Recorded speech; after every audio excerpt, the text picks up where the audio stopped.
Did you know that in The Acolyte, Episode 6, OSHA and Camille actually are in love? That was just confirmed by the showrunner, Leslye Headland. Yeah, I never got that from the show at all. You can't make this stuff up, folks. No.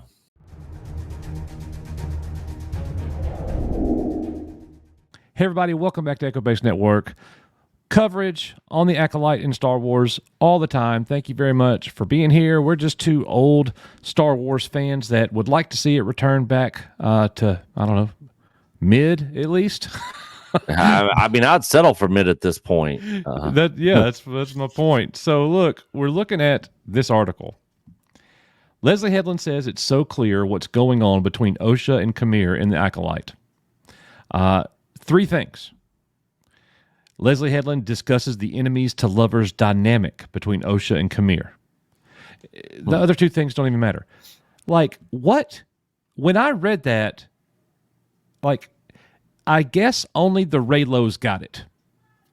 Because the Reylos are all over the place on Twitter right now. The Reylos are back in full force, but they're no longer Reylos. They're dubbed a name here, OSHAMIRs.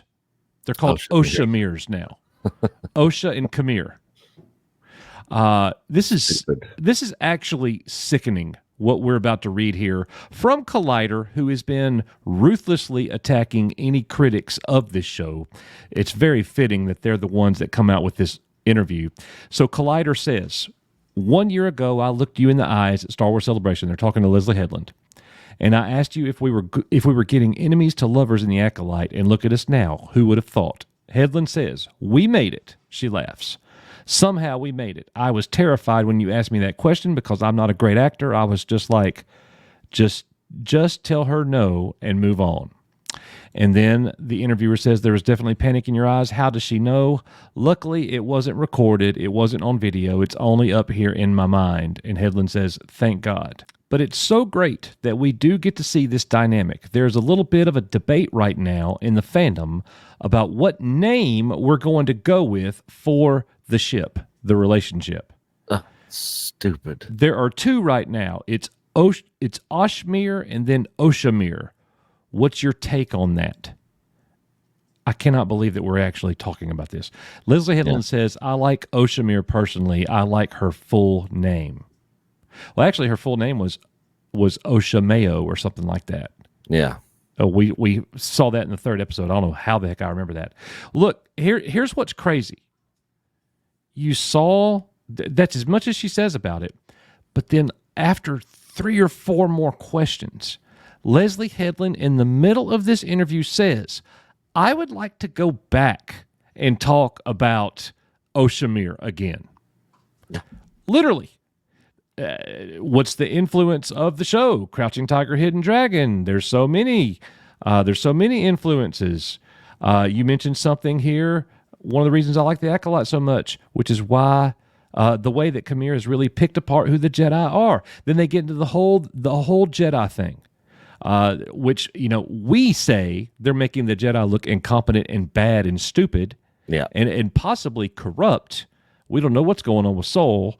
And Leslye Headland is just giving all kinds of gobbledygook commentary about all that. And basically she says nothing. And then here we go. I obviously want to go back to the OSHA and Camille of it all. That's Collider. Headland says, did people freak out? Oh my gosh, says Collider. Everybody was losing their minds. There were so many people that were picking up on the Reylo parallels between things that happened in The Last Jedi and what's happening here.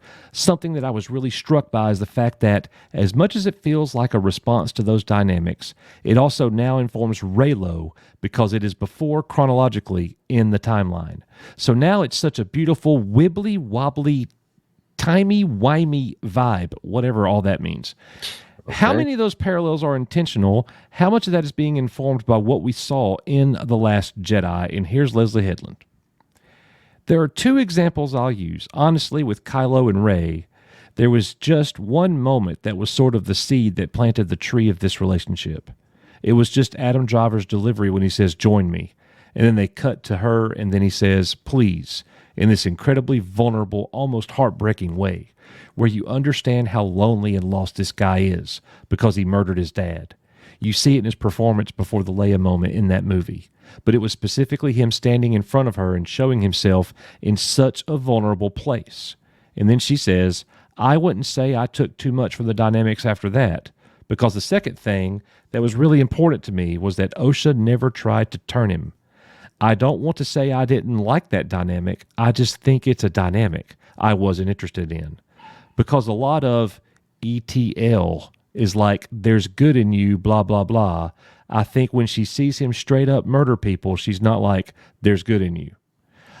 So she just goes on and on and on, but she's literally talking about a love relationship between May and OSHA. And then, bro, you get all these You mean freaks. Kamir and OSHA? What did I say? May and OSHA. Oh, well, that's probably what's next. Yeah. So, yeah, OSHA and Kamir. OSHAMIR. Yeah. I hope I never say that again. Oh, so that's so terrible. this user right here, the cave mouth. Look, you see the cave mouth. There they are right there. This is the kind of people, this person, that is attracted to this show, that's praising it. The cave mouth is vaginal, and a huge phallic rock formation is framed inside it, inside in quotations. This is also where OSHA and Kamir have their big confrontation involving another phallic object. Big eyes. Welcome to FUCK Island. Oh, good Lord. This is Star Wars. This is what Disney Star Wars is. This is what it is. The IP at Disney that's meant for kids. You know, we just had the O'Keefe tapes drop about them talking about trying to push the alphabet community stuff onto kids and stuff. Yeah. So none of this is surprising to me. All these sort of like subliminal messaging and all this weird crap happening in here. This is straight trash. If like we've said in our live streams, if it wasn't for this channel, we wouldn't even be watching this garbage. Yes, you're exactly right. So something else I want to point out, Collider, you know, that's who did the Leslye Headland interview that shed light, and they're sitting there praising the fact that we have a new relationship that, by the way, Nobody bro, cared. could you tell that they were in love? Nope, not at all. Did I see her look at his junk when he's naked getting out of the pool? Yeah. But does that mean they're in love? I mean, I don't think Leslye Headland knows what love is if she thinks that resonated with the fandom. Yeah. Now, but apparently the Reylo freaks are like, yes, this is what we're looking for. Well, look at this. This is what Collider had to say just the other day. Despite taking place in a galaxy far, far away from the filmmaking conventions of Earth, Star Wars' original trilogy features a mostly white cast, female characters with largely unrealized potential, and no LGBTQ plus storylines depicted on screen. Brother, these people have been attacking the fandom from the get-go. So weird. Does it have to have that in Star Wars? Does every show and every movie have to have representation? They're taking a shot at George Lucas. Yeah, this is the dumbest crap I've ever heard. It is so tiring hearing these weirdos constantly complaining about how there's not enough representation. Look, you want to go make a movie about whatever group you want to pander to? Go make a movie. Go make a brand new IP and make that and see how it does. Right. So, and the thing too is like, we're getting this on social media. People think we're angry. I'm not mad. I'm looking at this burned to the ground to like literal ash, and I'm kind of laughing about it. Like, it's a joke. It's become a joke at this point. I'm not angry. And what's even funnier about this whole thing is Cartman was right. Yeah. South Park. Make it lame, make her gay. And boy, they are carrying that initiative out. And great watch job, the stock South Park. fall. Yeah, great job, South Park. Like, oh no, my stock. You know, when Star Wars is dead and no more, they can't afford to make any more. It's just a destroyed franchise. You know, the people who are celebrating only because they have representation now. That's the only thing that they care about. Yeah.